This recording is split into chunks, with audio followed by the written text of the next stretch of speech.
আসসালামু আলাইকুম guys, my daily ব্লগে সবাইকে স্বাগতম। আজকে আপনাদের সাথে অন্যরকম ভর্তার রেসিপি শেয়ার করতে যাচ্ছি। প্রথমে শুকনো লঙ্কা বাটায় বেটে নিচ্ছি। বাটাবাটি শেষে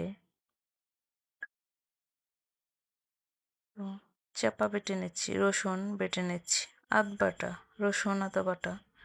এভাবে করে সব উপকরণ বেটে কড়াই বসিয়ে কড়াইতে পরিমাণ মতো তেল দিয়ে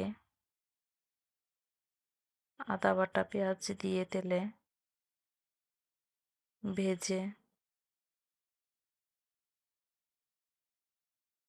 কালার চেঞ্জ হয়ে আসলে ভাজতে ভাজতে এ পর্যায়ে দিয়ে দিচ্ছি রসুন বাটা, শুকনো লঙ্কা বাটা, চেপা বাটা একসাথে দিয়ে নাড়ানাড়ি করে একটু পরিমাণ মতো লবণ দিয়ে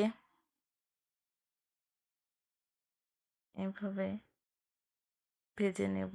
সামান্য অল্প একটু পানি দিয়ে দিচ্ছি যেন কাঁচা কাঁচা গ্রানটা না থাকে।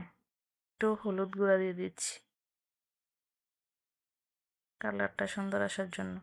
আমার ভিডিও যদি ভালো লাগে অবশ্যই লাইক শেয়ার ফলো করতে ভুলবেন না গাইস। এই তো আমার ফাইনাল লুক। ধন্যবাদ সবাইকে।